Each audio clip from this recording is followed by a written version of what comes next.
এই যে দেখো একটা আরেকটার সঙ্গে লেগে আছে না, এই যে লেগে আছে দেখো, আলাদা আলাদা নেই। এই যে আমি যেভাবে করেছি তোমরা ঠিক এইভাবেই করবে। আমার এটা হয়ে গেছে, এখন আমি এটাকে নামিয়ে দিচ্ছি। আমি আজকে পেঁপে রান্না করি, পেঁপেটাকে আমি এখন এটাকে ছুঁড়ে নিচ্ছি।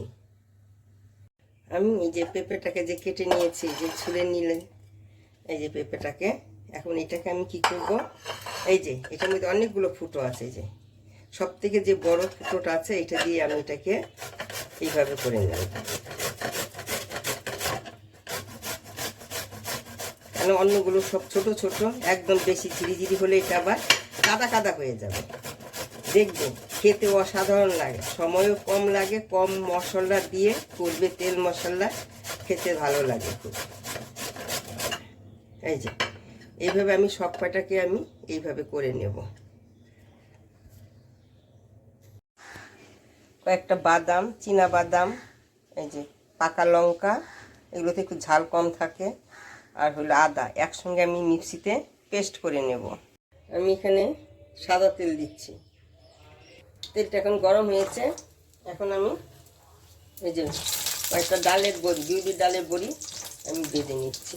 বিউলি ডালের বড়াগুলো আমার ভাজা হয়ে গেছে। এই যে বিউলি ডালের বড়ি, বড়া না তো বড়ি। এখন এর মধ্যে আমি কয়েকটা আলু, ওই তেলে কয়েকটা আলু ভেজে নেব।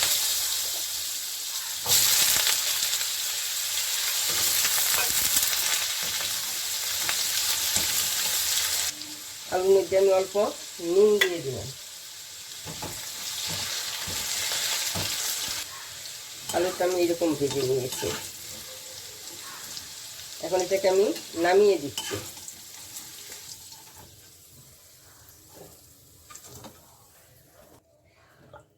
ওই তেলের উপরে আবার একটু তেল দিচ্ছি ওর মধ্যে।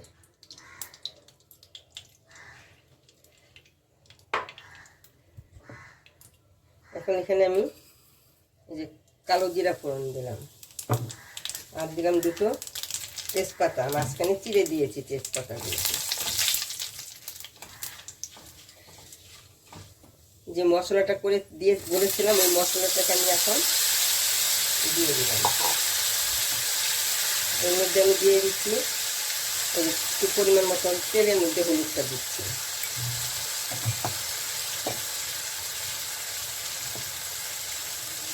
এক চামচ ধনির গুঁড়ো, 1.5 চামচ ধনির গুঁড়ো দিয়েছি, 1 চামচ জিরার গুঁড়ো।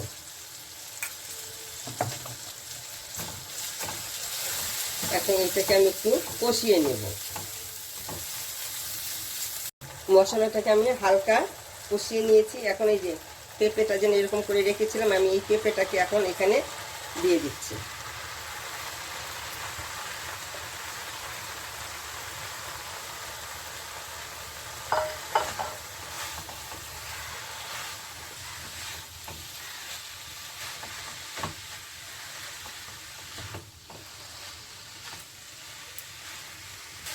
এখন এর মধ্যে আমি এই যে মটরশুঁটিটা দিয়ে দিচ্ছি। এই মটরশুঁটিটা কিন্তু 1 বছর আগে আমি ফ্রিজে রেখে দিয়েছিলাম, ওই মটরশুঁটিটাই কিন্তু আমি এখন দিয়েছি। যদি তোমরা জানতে চাও কী করে আমি মটরশুঁটিটাকে ফ্রিজে রেখেছি 1 বছর, কিছু হয়নি, এখনও ভালোই আছে, তাহলে কমেন্টে লিখে জানাবে, তাহলে আমি লিখে তোমাদের কী করে রেখেছি আমি বলে দেব। এখন পর্যন্ত আমি কিন্তু কোনো নুন দেইনি, নুন দিলে জলটা বেশি উঠবে, কেন পেঁপেটা ভাজা হবে না, ওই জন্য আমি এখনও নুন দিইনি, একটু ভেজে তারপরে নুন দেব। এখন এখানে যে আলুটা ভেজে রেখেছিলাম আলুটা দিয়ে দিলাম, নইলে আলুটা সিদ্ধ হবে না।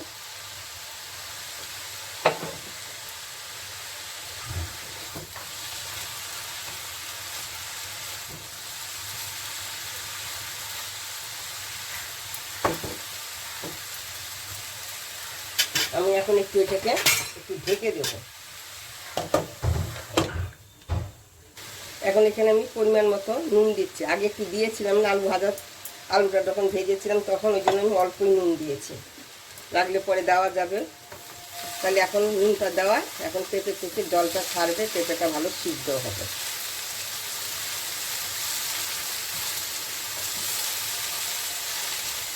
আমি এখন এখানে এই যে বড়িটা আমি দিয়ে দিচ্ছি, একটু ভেঙে ভেঙে দিলে ভালো হয়।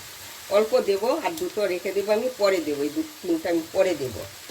ওইগুলো একটু নরম হবে, সেন্ট হবে, আর এগুলো একটু দেবো, দাঁতে লাগবে। যাদের দাঁত আছে তাদের পক্ষে তো ভালো, যাদের দাঁত নেই ওরা তো খেতে পারবে না, ফেলেই দিতে হবে। আবার একটু আমি ঢেকে দিচ্ছি। একটু নুন কম আছে, ওই জন্য আমি আবার একটু নুন দিয়ে দিলাম।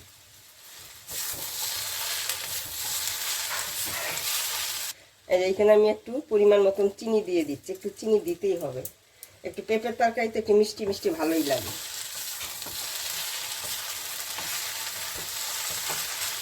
এখন এখানে আমি দিয়ে দিচ্ছি কি, এই যে দুটো বড়ি রেখে দিয়েছিলাম, এই বড়ি দুটো আমি দিয়ে দিচ্ছি ভেঙে।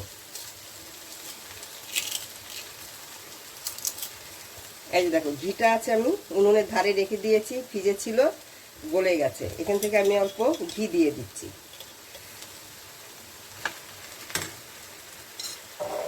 আর দেবো কি, এই যে দেখো আলাদা আলাদা হয়ে আছে না, এটা এর মধ্যে আমি দিয়ে দিচ্ছি কি, এই যে সামনে চালের গুঁড়ো দিলে ভালো হয়, কিন্তু আমার কাছে এখন তো কোনো চালের গুঁড়ো নেই, এই জন্য আমি এটা দিয়ে দিচ্ছি একটু আটা। এই যে আটা জলে গুলে আমি দিয়ে দিচ্ছি, তাহলে কি হবে যে জল ছেড়ে দিবেন, একটার সঙ্গে আরেকটা লেগে থাকবে, নইলে আলাদা আলাদা হয়ে থাকবে, খেতেও ভালো লাগবে না।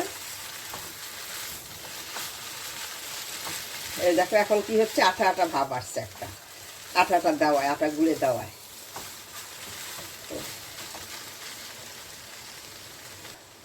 এখন দিয়ে দিচ্ছি গরম মশলার গুঁড়ো,